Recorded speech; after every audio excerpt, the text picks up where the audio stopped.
Good morning. Good morning. All right. So it's Friday, everyone. As always, I don't know why it's arbitrary days now, but happy Friday, everyone. Welcome to the Afterglow live recap podcast here on LinkedIn Live, where we talk about this week's Global Leaders Organization digital speaker series. Say that someday. Time's fast. Oh my God. Someday I'll get this right. I have nothing but profound respect for professional broadcasters, let me tell you. So guys, this morning, pleased to have our featured guest today. His name is Mo Hasan. He is the chapter chair of Miami. So Mo, welcome to the After Glow podcast. Thank you so much for having me on. This is very exciting. So it's been nice to participate in Glow events, and now I'm in a Glow podcast. This is extra nice. And to be with you, awesome ladies, is such a delight. Flattery will get you everywhere, sir. So continue on. I allow it. So you are the president of Intupower. And just so everyone understands, Global Leaders Organization is a business organization for business owners, successful entrepreneurs, startups, to basically have a community where we can grow commerce, capital, access to capital in a both localized in-person, well, theoretically in person right now, format, with meetings and chapter events, as well as digital events where we have access to a more global audience and community. So, Mo, without further ado, sir, tell me about Intupower. Oh, okay. Thank you so much. Well, with Intupower, what we do is we do executive training that we've been doing for a number of years, focused on mature organizations. So if you think of C-suite executives, managing directors that have been around for 4 generations or have gone through 4 generations, and then organizations are at a point where they're already Ivy League, pretty high.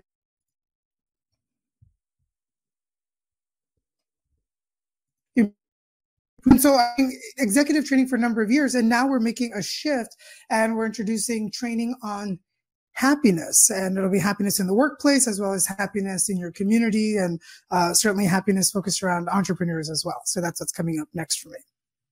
So I don't know about you, Erin. Did you hear any of that? I heard happiness. Sorry, did my mic cut out on that? Yeah, you did. I know it's sorry. Moment you're like, is this me or is this you? No, I think it's me. I don't know why in Miami I've got like the fastest internet speed imaginable, but I still have hiccups here. So I apologize. So let me see if I can recap that real quick. So what I've been doing at Intupower is focusing on executive training for mature organizations. So whether it's a big government agency or an NGO like the World Bank or a Fortune 100 company, that's my specialty. Uh-oh. All right. Well, I think we got the first part of the lesson. We do executive training and happiness training. Poor Mo. We're like, oh, poor Mo. Together what he does, and we're probably not doing it justice. I know, we're sorry. So I apologize, Erin. Why don't you introduce yourself while we're waiting for poor Mo to come back to us? I'm Erin Gregor. I'm just co-chair of Dallas Chapter 2 and the other half of Innovation Media. Hey, Mo, are you there? Hey, I just switched to a different router to see if that would solve the problem. Okay, cool. Well, no worries. Hey, isn't going live? Isn't live the most amazing fun thing ever, right? Fantastic. This is why I miss being in front of people. Exactly. So, okay. We had this week Glow guest speaker. His name is Mr. Ed, the Rainmaker Robinson, join us. And I'm not gonna lie. Every time I hear about speakers talking about sales, I tend to get a little nervous because I think there's a lot of hype and not a lot of actual executable, valuable content, if you will. And I did not get that case with Ed. Thank you, Ed. I was actually pleasantly surprised. Erin, what did you think going in to this week's speaker with Ed? Well, I'm kind of with you too with sales, because we're in a very interesting time where we have to be careful. Like, we can't just, people are hurting right now in a lot of different areas. People are scared right now. They're living in a lot of fear. So, going in and being like, I've got this great product, like they don't want to hear about it. So I thought the way he approached it was extremely, I loved the way he approached it. Like, it's not about selling, it's about connecting. We can talk about that. I think one of the things that stood out though for me as we are in these times, and I know a lot of businesses are kind of pulling back in fear. Of full disclosure, I love money. And what I thought he said at the very beginning was, somebody's going to make some money in this. Like, companies are going to make some money in this. And so you either choose to be that company, or you continue to hold back and be fearful. So I really loved that kind of standout where we do have a fine line to walk, but we also can't, sit and use that, well, nobody's buying, so therefore I'm not going to do anything. Got it. Mo, what did you think? And one of the things that I really got out of it is that he brought attention to caring about people, and to put attention not on myself, but to put attention on my customers, and where are my customers hurting? Where are their pain points? And really to put my attention on the problems that are being experienced right now that are timely, that I can solve. And it's easy to get caught up in my own product launch and my own ideas and what I'm supposed to be doing versus looking at, hey, what do people need right now? And what do they need in communication? And also just getting over that barrier of like, oh, geez, like you guys, I think I have that, oh, I don't want to make a call. I don't want to sell anyone. I'd rather just go through like a traditional procurement process. Personally, I like that a lot more, but it makes a lot of sense to actually communicate with people. Because while I think some of us are operating with a little bit more certainty right now, not a lot of people are. I think it's more rare that there's people like us that are really keeping our heads on straight, going, hey, how do we help others? There's a lot of people out there hurting. So, great takeaway. So, he had made a comment. What I thought was interesting was he made a point of saying don't call it the new normal. It's, there's a life after, quote, the post-pandemic. Basically, it is, what is the future, right? So we have to look at our business with focusing on your responses, forget the event. And he said that early on his discussion. What did you guys think about that when he said, focus as if you're starting over with a new set of eyes? I'm a big fan of that. It's actually a principle that I teach often and then forget to apply for myself, which is actually to create without any consideration of the past.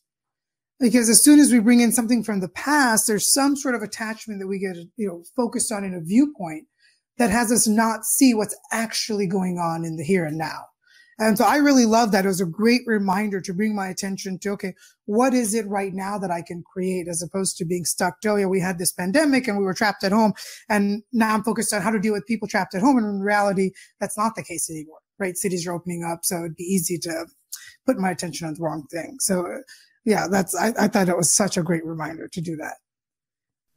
And I think, tying back to what we do with our podcast, Innovation Calling, with Innovation Media Enterprises, obviously we love innovation, and that's the core of innovation, right? I mean, you can't look at, and stay stuck in the past, because that's what's always worked. And this really truly is a time where things are going to be different. There's going to be a lot of sameness to, we'll slowly get back there, but there's going to be a lot of different things too. And so how you approach that, you do have to look at it differently and start with a clean slate. Yeah, so absolutely. To do that, how much do you think gratitude plays into it?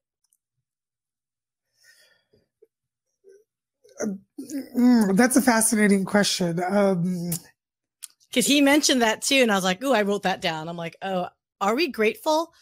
Do we approach, as we look at our own businesses, shifting to this, different way of business, if you will? Are we grateful? Are we showing gratitude? Are we sharing gratitude?" So for me, I try not to focus on the gratitude portion of it myself, because I see gratitude as the natural byproduct of being present. That if you're operating in present time, how could you not be grateful? But oftentimes I've found that in the past, when I've been thinking about different modalities of thinking and operating, if I put my attention on gratitude, I forget to actually be present in the moment. So that was just like, but it's like, it's also an evidence there. Like if I'm not feeling gratitude, oh, holy moly, am I being present right now? Right? Or am I stressed or am I somewhere else? So it's a really good indicator to know if I'm here or not. I don't know. Erin, what did you think about the whole gratitude part of it? Well, I'm being very present with my dog right now, but I'm not very grateful for her because she's being a brat. But anyway, hopefully you guys don't hear her barking. I'm like, but no, so it's an interesting question because I've been purposely practicing a lot of gratitude in my life. But I don't really necessarily, like, I'm always grateful for things, but I don't necessarily tie it specifically to the business, if that makes sense. Like really dig into the business. But I agree with you, Mo, in the sense of there has to be, you're thinking in the present versus spinning out and, oh, this isn't going to be good or this isn't. So I agree. It really has to be, with your circumstances. I think right now we could just spin out. And be scared and be fearful and be worried, but truly like focusing on what you can do now does bring you some sort of sense of gratitude, which, we talked about optimism last week. I think it all really aligns together in that, your gratitude, you're grateful for what you have. And then what are you looking for in the future also? Yeah, absolutely. Nice. So Mo, those were the first two. And I think it's like, for me, I'm such a ADD person. Like I look at the first two bullet points and then I get fully excited and then I just start taking notes. What were the two, let's say two, for the sake of time, what are the two big takeaways that you got from the conversation with Ed? I'm like, I wrote this down on my phone, but let me see if I can just recall it because I left my phone over there. The first big takeaway I got was to be in communication with past customers. Right. It's so easy especially because my business has had some major shifts over the last few years where I've sort of changed who I serve and how I serve them. I kind of haven't called customers in a while that I haven't talked to in like 5, 6, 10 years, but they still like me. I still like them. So it's like, hey, this is an opportunity to really reach out to existing clients, right? Existing clients that I've had in the past. So that was one major takeaway. The second was to remember that I'm really in charge of sales in my organization. Right? Like it's so easy to forget that, hey, I'm the founder, I'm the president, I do all of these other things, I'm the face of the company, but I'm also the guy responsible or the individual responsible for really leading up sales. And for me to put that hat back on a regular basis to actually take action in that executive role, it was a really, really awesome takeaway. Because it's so easy as a founder and executive. I'm sure you guys face this too, especially because you do a podcast and you do all of these other activities. It's like you forget to do the one or two important things that drive revenue. And that's really, and I think one of the things that drives me bananas, and this is just my personal pet peeve, is I go to a lot of management trainings and conferences, and salespeople have a tendency to say everything is sales in an organization. And I'm like, no, there's quality assurance, there's operations, it always drives me bananas, but I get it. Revenue generation, you've got to have inbound revenue, regardless of what type of organization you have. So that was really, really awesome. So. That's funny because I had a career in corporate sales. So for me, I'm like, duh, of course, everyone's always be selling. Right. So I forget that, I have my own bubbles too. Right. Yes. Erin, I mean, you've done it all and you've been also on the back end side of it. How do you feel about what Mo just talked about with, always be, the sales representative in the back of your mind? Yeah.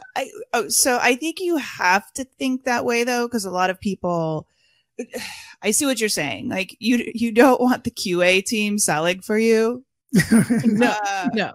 But they, the idea is to, a lot of people will like kind of back away from the idea of sales because they're like, oh, I'm not a salesperson, so I'm not into sales. I don't want to sell. But there is that mindset of you are representing, therefore you are at some point semi-selling. Like, how you apply your QA abilities will depend on if a customer continues to give money to you, right? So there is that perspective, but I agree with you too. It does have to be a very specific thing that is done within your company too, that you can't just say, well, we got the, customer experience team kicking butt, so we never have to do any prospecting or anything because we're just going to keep working. But I see both sides, but I do agree with you. No, there are very specific tasks, very specific things that should be done from a sales perspective also.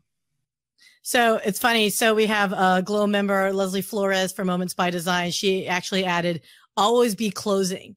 So I'm going to evolve it based on our conversation, our learnings with Ed's talk. How about always be relationship?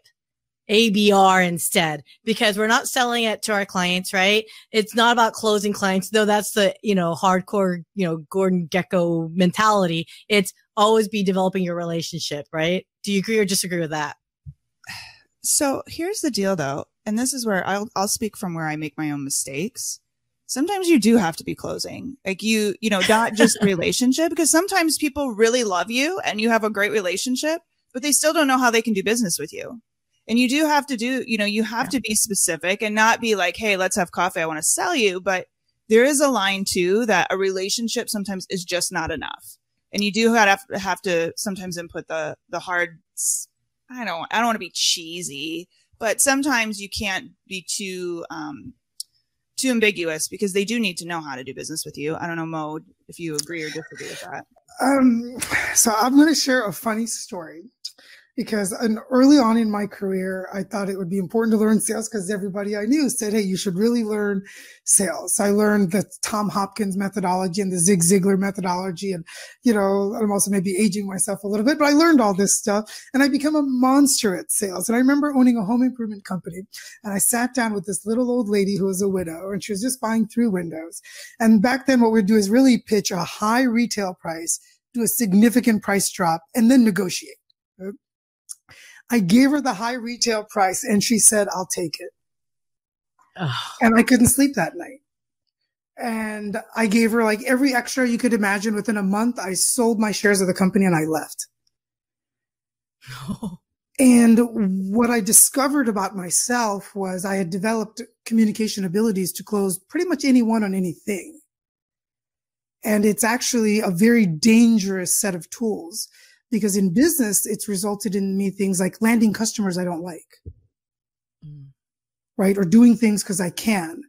So for me, I'm the complete antithesis of always be closing. I'm actually, what I believe in sales is always be looking for people that are looking for you. And so if someone's not if they're not looking for me, if they're not like super freaking stoked about doing business with me, and I'm not stoked about doing business with them, gosh, I wish you all the best, but next. So could we evolve it then, you guys, to how about always be value? And that's a mutual statement. Yeah, I like that a lot. I like that too. We're going to hashtag that ABV, guys, and we're going to copyright it. And guess what, you guys? We're going on a speaking tour. Virtually right now. You can't copyright hashtags. What? You cannot. They're considered all public domain. Hey Mo, you can do the statement. Syya, go for it. I was gonna say, Mo, we invited you because we liked you, but you're kind of like bumming us down a little bit. Like we were inspired here, sir. I don't know. So, Erin, what were your bullet points that you took away from Ed? Much like Mo talked about, this is a perfect opportunity to focus on relationships. Hey, how are you doing? And I know I personally sometimes struggle with that because I'm just like, I don't want to be like, well, what does she want? But this is the time to say, hey, haven't heard from you. You want to catch up? Well, just tell me what's going on. How can I help you in any way possible right now? Just utilize this as that opportunity just to, again, no strings attached. Want to say hi. The other side too was, like you mentioned, Syya, another big one for me was this is a really stop focusing on the past. Stop, draw that line. That's not going to get you anywhere. And what changes now? Where do you want to go?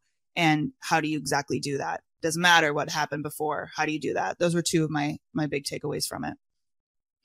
So that your second bullet point, actually, I talked to Mr. Robinson after very briefly. Gosh, he's so gracious. That's another thing, you guys. All the speakers that we've had from the Global Leaders Organization Digital Speaker Series, you guys, every single one of them have been so gracious to answer questions. Folks that I never thought I would ever have accessibility. And quite frankly, I didn't know who they were necessarily at first, but I think that is a quality of leadership, is to share that information versus like withholding it in. Right. And it's been a very intimate level of access. Like they really have been willing to deep dive into any topic in their life, which has been really fantastic. It is. It is. So he wanted to reiterate with us that to really understand the dynamics of your capability and what you're offering for your clients in your business. What do you think he meant by that? Dynamics of your capability. I'll take a shot at it. I'll take a shot at it. What I think, and I kind of tied when I heard this part. I tied it to something else that he said, which was to stop focusing on what's missing and focus on what's available.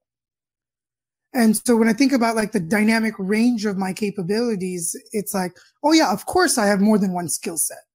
Right? This may be the product or service or thing that I'm selling right now, but I have the ability to solve problems across a wide range of issues. So if I examine and approach that and approach my clients with, okay, what can I really, really, really do? And look at all the tools available in my tool belt. Well, gosh, I can provide a lot more value and maybe even design products and services that I haven't even thought about. So that's kind of what showed up for me. Interesting.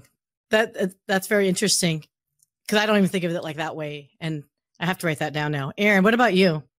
Yeah, I would agree. I think, now is a time where we have to get a bit more creative. And sometimes we do get stuck in this is what I do. This is what I know. This is what I've done. And, again, we just keep kind of wipe the slate clean. Like, and there are other things you can do. There are other ways you can approach things. There are, not any of us have just one thing we can do. And that's kind of the true essence of an entrepreneur, right? You got to draw a little bit of a line, but at this point we may have to roll our sleeves up a little bit more. We may have to get a little more creative, but there's no greater time than now to do that. It's funny because I actually I try not to get distracted, as Erin knows all too well. I get very excitable and then I just forget what I'm doing. But this time around, I took a screenshot of one of his slides that got to me, and it was a good reminder. And I shared it on LinkedIn, and it was that circle of what kind of sales are you, if you will? Do you sell a simple solution, something quote off the shelf, right? That basic product service, if you will, and then it swings around to the more complex, right? And there's different ways and different sales methodologies that talk about, being a credible advisor versus, a transactional sales relationship. But to me, we have to remind ourselves, where are your strengths and what can you affect, right? Don't try to be something you're not. And if you're not, that's okay. You work with others that will help you get there and elevate, the engagement. And I think that was what my takeaway of understanding the dynamics of your capabilities, and also not to pigeon yourself, right? Yeah, I might be a technical person, but you know what? You might have personality. Maybe a sales engineer type role too might be a good thing, right? The second thing he said, you guys, was having a systemic approach to selling. Okay. Yeah. Well, I mean, I can speak to this because, traditionally, my sales process has been very corporate procurement, right? We respond to an RFP or an RFQ, something of that nature. There's not like a human to human. We're dealing with contract to contracts, essentially. And it's systematic. It's definitely systematic. At any point in time, if we drop the ball on the paperwork, the contract ends. Right? It just terminates. And even while after the contract is closed, you still have to maintain contracts. And I find that this is also true for selling when you are selling person to person, is that the follow up and the follow through is really where the magic is. And I think of it as from like, who do I buy from? Right? Because I meet with salespeople all the time. Well, the ones I buy from are the ones that are persistent, that follow up with me, that are clear, that provide me value, that understand what my needs are and actually only talk to me about what I need and not are trying to slop me their product. So I think like the same attributes are the things that if I focus on, well, gosh, they're also going to produce results. So it makes sense to have that systematic approach. And I like the way he laid it out, because there's different times where you do simple and complex and other ways. It was a really good talk. Yeah. Well, Erin? I was going to say, I would argue that I think any successful business, if you truly want to scale and you truly want to build, that any piece of your business should be systematic. Yeah. And sales is just one of those. I agree. There was a a quote from a former CEO that I used to work for at Sonic Wall, Matt Medeiros. I think forgot the new company he's at, but it did strike me. He said, and he's probably quoting someone else too, but I just heard it from Matt, but it was, if you don't have a plan of where you're going, anywhere will get you there. But it wasn't in a good way. It's like you'll be meandering, right? Yeah. You'll get somewhere. It may not be your goal, but you'll get somewhere, you know? So I guess let's kind of, if we can, summarize what you are taking away. What's your execution actionable item that you are, or that you've taken from Ed's talk yesterday, Mo? So what I've taken from Ed's talk is to just, get off my behind, get my MVP off the ground and like take a shot. So on Monday, I'm going to be doing a new MVP. I'm going to finalize it and get it out next week. Right. And so it's like just getting my butt into gear and getting into action now, right? Not putting it off any longer. And which is huge, right? Just to get a product out. Oh, I'm excited for you. And I can't wait to follow up with you to see what the success is too. Thank you. Because you will have to come back to here because I enjoy talking to you. Thanks. Erin, what's your execution action item? Mine is just going through my lists and reaching back out and just saying, hey, and that's my biggest one that I took from it. How about you, Syya?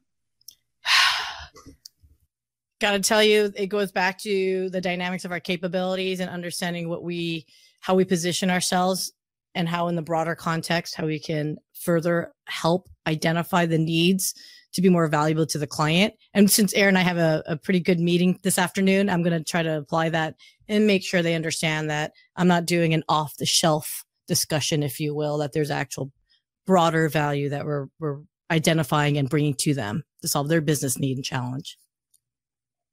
So on that note, we're wrapping up here. Mo? Can we? Oh, Erin, go ahead. Mo, talk about his event, like real quick. Do you want to? Yeah, I was just about to say it. Yeah, Mo. The reason why we brought you on is not because we just don't. I mean, of course, obviously we love you, but why would we bring you on now of all times, Mo? Of all the times, right now. Yeah, there's something really, really magical happening in Miami on June 11th. It's called Miami Open for Business, and this is about the entrepreneurial life post-COVID. Right. So it's like, what are we doing in Miami as a city? So we're going to have a surprise keynote. I'll give you a hint. We're working on getting the mayor of Miami. We're just waiting for a little confirmation from him. We've got some other super duper stars also on backup in case that doesn't pan out, but we're pretty sure it's going to work out with them. And then we've got a panel of 3 people representing the different sectors of investments, startups, different sectors of business in Miami. And what we're going to be talking about is 3 major things. One is to understand what are the resources available to entrepreneurs right now. Right, like in Miami, and this is very much a good example of what's available in many cities. So you can sort of see, like, we're going to be going through what's in the government, what's in the SBA, what's available through all the bureaus, and there's all sorts of other organizations that exist that many entrepreneurs aren't aware of that they exist. So, for instance, in Miami, we have this entire crypto world that exists with other resources for those that are in the blockchain crypto space. So we'll be sharing about lots of resources like that. The second thing we'll be sharing about is the abundance of capital available. Then, gosh, if you're looking for money, obviously GLO is a huge resource that's available, but there's many, many, many others that we'll be bringing to the GLO marketplace that are resources available from the entire family office industry to just regular venture capital funding to whatever you name it. So we'll be talking about all the funding options as well as loans and things of that nature. And then the final thing we'll be talking about is the strategies we're using in Miami to drive business to the city. And in the international banking world, we'll have someone on the panel talking about how is he driving traffic from Latin America to business here in Miami, right? From hiring people to clients. We'll be talking about different strategies in hospitality and entertainment as well, because, Miami's kind of it's the place to party, and there hasn't been as many parties, and that's a lot of money that this city's not seeing. So we'll be talking about all of that, and it'll be a great place for people to ask questions, and it'll be live and interactive. And then at the tail end of it, we'll have some entertainment, including some fire dancing and some live body painting and some other things, because it's Miami. We do our business events a little differently. So there you go. That's what we're doing. And Erin, it's June 11th at 12:30 p.m. Eastern Standard Time, and I'll share a link to the event on the comments here on LinkedIn and wherever else this goes out. Oh, Erin's on mute. No, like one of my favorite part, like we were having a meeting, I guess it was Tuesday, and you were like, yeah, we'll do fire dancers. And I was like, why would you do fire dancers? And you're like, because it's Miami. Yeah. That's what we do here. And I loved it. No, I love it. No pressure on us in Dallas, Erin. Jeez, Mo.